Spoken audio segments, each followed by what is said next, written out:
the multi-platinum selling artist.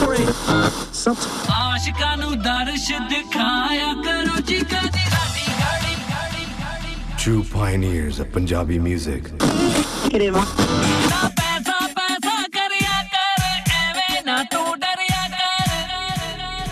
International worldwide hit makers.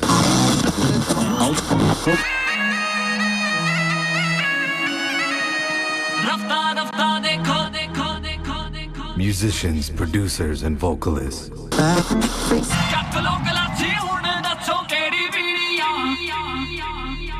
Breaking all boundaries.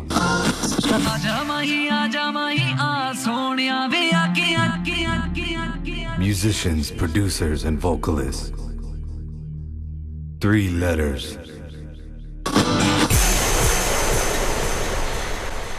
So guys, we have with us amazingly talented and immensely popular RDB with us. RDB originally started with me and my other 2 brothers. Okay. Unfortunately, my 2 brothers are not here. Yeah. But it originally started back in the UK a good, I would say, 10 years ago. Okay. And it was just from the point of us DJing and spinning local parties and weddings and things. And we thought, okay, you know what, let's try our hand in maybe actually producing a song. So Okay. we bought some studio equipment with the help of a good friend of ours, Tony, from Untouchables Records, and we made our first album, and from then it's been domino effect up to today. Achha, so who came up with this RDB name by itself, and what does it mean really? What does it stand for? Okay, RDB stands for Rhythm Toll Bass. We've had all sorts, Roti Dal Bread, Rabade Bande, we've had kind of all sorts of different ones, but it's Rhythm Toll Bass is what it stands for. Okay, Rhythm Toll Bass. Okay. Originally, we didn't have RDB, we was thinking some ridiculous names. We used to have Mixaholic and Tollaholic, Criminal Effects, and some really funky names. You know this, by the way, that all the names you're giving out, they're actually going to be used now. Oh, yeah. You're going to see all these I just groups, want royalties on every single piece. Yeah, absolutely, because they have a copyright on it. Yeah, so. So we had all sorts of funky names, but then at the end we had a mutual agreement between all 3 brothers, and we just sat there and we said, okay, I think we like R&B. Okay. R&B music is nice, so why don't we just do RDB and just add the toll element to it? Yeah. So it just became RDB. When you guys were initially starting off, did you really believe that it's going to be this big, like the way you guys are now? I mean, everybody has dreams and aspects of thinking of, okay, where are we going to get with this? Originally when we started, I don't think we did. We never really thought, okay, you know, everybody was, Kulli was studying, Serge was studying, I was studying, and nobody really had the intentions of, okay, you know, we're going to be the biggest superstars in the world.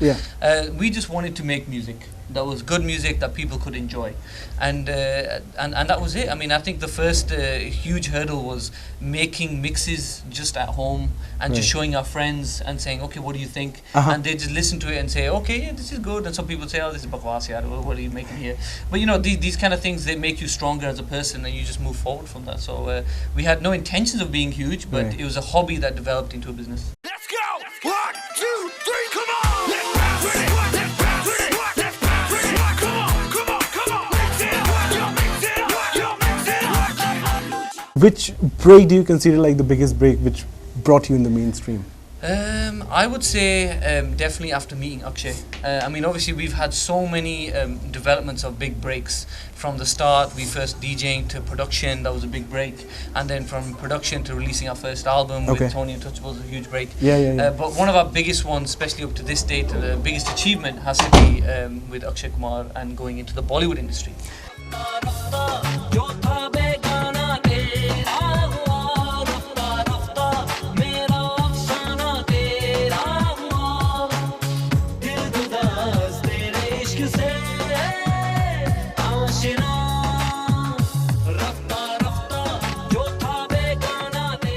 It was Vipul Shah who probably approached you for a song. It was actually Akshay who approached us. Because before we knew Vipul, before we knew anybody else in Bombay, Akshay was a huge fan of ours, of RDB, and he loved the song Sadi Gali. It's one of his favorite songs.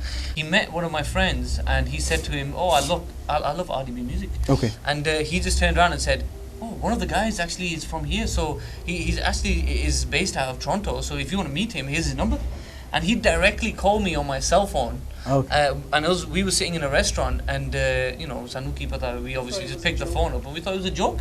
And he goes, "Hi, this is Akshay Kumar, and from Bombay." And I go, "Oh, acha."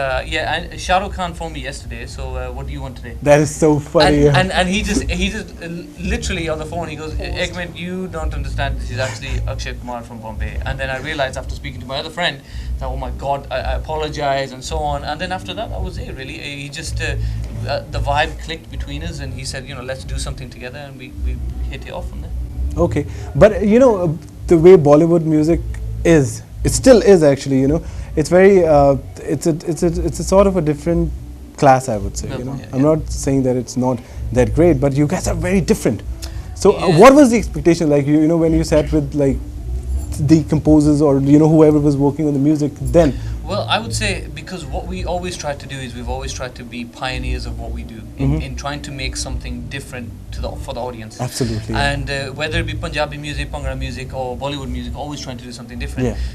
One of the main things is when we first did the Rafta Rafta for Namaste London, we did a remix version of Rafta Rafta, which was one of the biggest downloads of the album. Yeah, absolutely. We had the idea that we need to give the audience something which is completely away from Bombay, away from Bollywood, but the only reason it's Bollywood is because it's in a film. Yeah.